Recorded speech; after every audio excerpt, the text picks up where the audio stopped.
السلام عليكم أخواتي، مرحبا بكم في فيديو جديد ووصفة جديدة من وصفات وشيوات فطن الزهراء.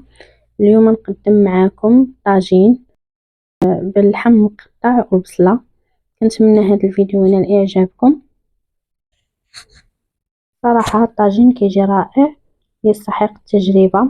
نخليكم مع المقادير اللي هي بسيطة وطريقة التحضير حتى هي بسيطة ودغيا كيوجد. تقدروا تعتمدوه في رمضان في السحور. عندنا هنا اللحم مقطع، عندي هنا انا مقطع طريفات صغار بحال ديال الشاورما. يمكن لكم نتوما تقطعوه بحال الشكل ديال القضبان. هو فعلا الوصفه الاساسيه كيكون مقطع بحال الشكل ديال القضبان، كيقولوا ليه المان كباب مغدور. عندي هنا بصله مشنفه، انا عندي تما 2 بصلات مشنفين.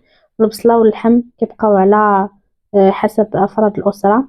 عندي تما زعفران مرقداه في الماء، الا ما عندكمش يمكن لكم تضيفوا دويمه. عندي الثومه والملحه والبزار وكزبر كارم والسودانيه. وعندي تما المعدنوس وواحد راس معلقه ديال السمن كما كيبان لكم، والزيت البلديه. فلفله حاره كتبقى اختياريه. هذا هو المقادير ديال الطاجين، وساهل ماهل ودغيا كيوجد. عشيوه سهله ماهله، يعني تقدروا تحضروها في اقل وقت. وصراحه وصفه زوينه. كما كيبان لكم في الصوره غادي نضيفوا البصله في الطاجين. البصله راها كتذوب مع الطياب، يمكن لكم تضيفوا الكميه اللي بغيتو كما قلت لكم في الاول على حساب افراد الاسره. وغادي نضيفوا تما اللحم.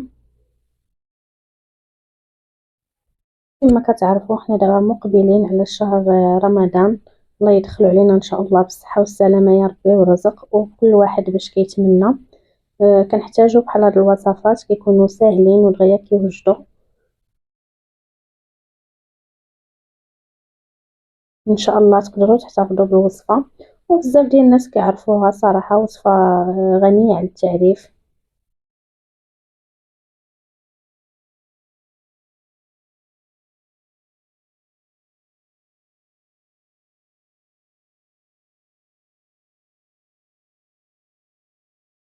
وهاد الطويجنات كيبغيو يطيبوا كما كتعرفوا. البوطه تكون مهيله، ما تكونش مجهده باش كيطيب على المهل.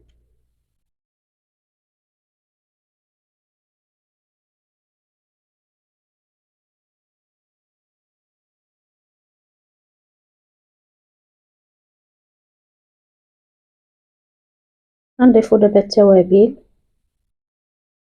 وغادي نضيفوا داك المعدنوس وهداك الماء اللي فيه زعفران. هذاك هو الماء اللي ضفنا. كما كتعرفوا الطاجين ملي كيكون كيطيب على المهل راه كيطلق الماء ديالو، والبصله حتى هي راه كتطلق الماء. يعني غادي يطيب في داك الماء اللي غتطلق البصيله. واخر حاجه كنديروا خويات ديال الزيت البلديه.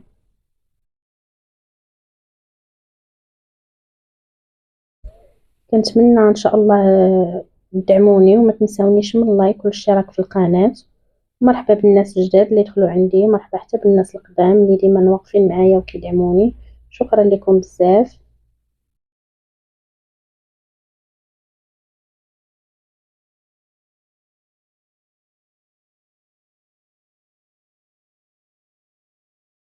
طويجين تقليدي درت فيه سمينه وزعفران، بصراحه عطاو واحد المذاق رائع.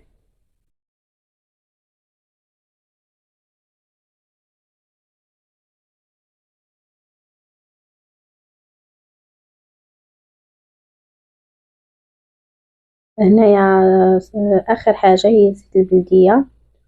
وغادي نشعلو على الطويجين كما قلت لكم في الاول على المهل، ودغيا كيطيب دغيا كيوجد. دوك الحمات دغيا كيطيبوا.